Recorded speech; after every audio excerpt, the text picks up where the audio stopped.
රැය ගමන් කරන මිදුලි අරගලේ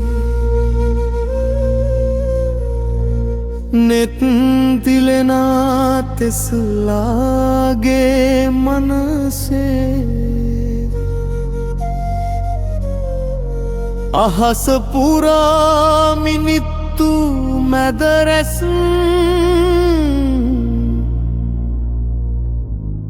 විද්‍යාවේ ගිනිදත් මිනිසාගේ හුස්මක්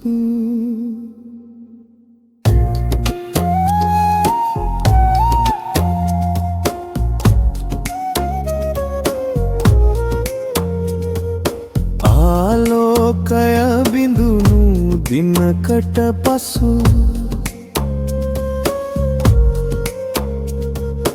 ඔහුගේ සිතුවිල්ලෙන් ලෝකය නවතු රැස් ගැසෙන තාරුකා ගගනෙ තවත්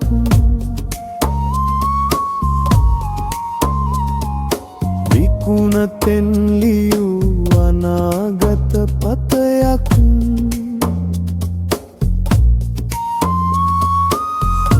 වෙඩි මරුවගේ විදුලි රැලි සැලෙන හදවතක පෑනක් මතලි අඳුරු ලෝකෙට එළියගෙනවා තෙස්ලා නමින් ලෝකය පිරුණා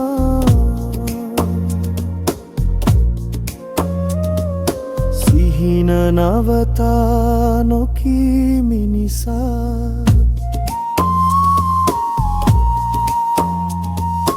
ඔහුනා සදාකාල විරා විදුලිය වටේ ලෝකය ගැලපී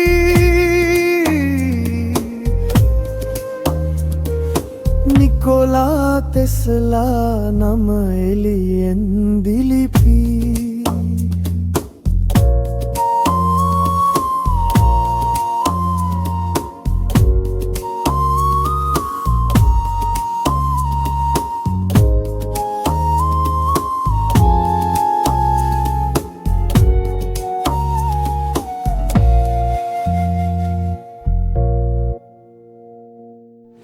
දවසක ලෝකය මගේ සිහින තුළ ජීවත් වෙවි.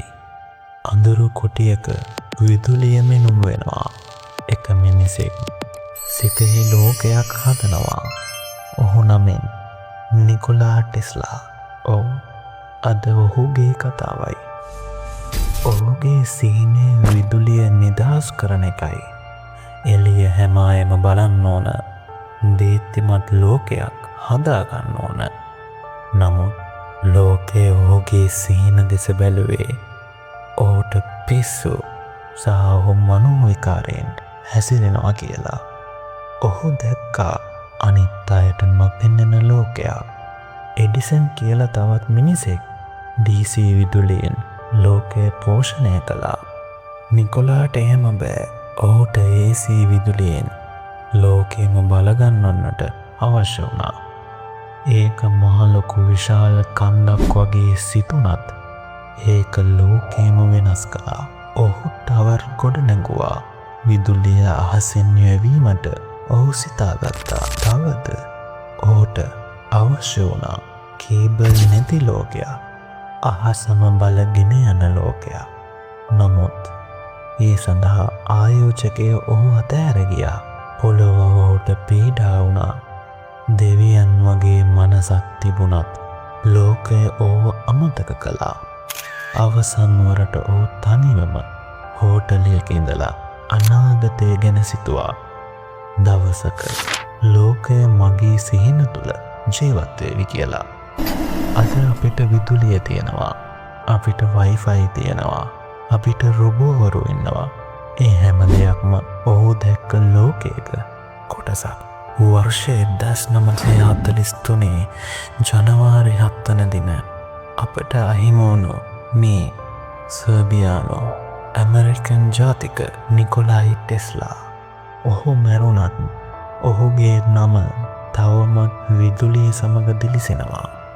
එය දල්වද්දීත් තවත් මිනිසුන්ගේ සිහින පිරුණු විටත් ඔහුගේ අනාගතය තවමත් අප අතර ජීවත් වෙනවා. ඔහු ගැන සොයලා බලන්න.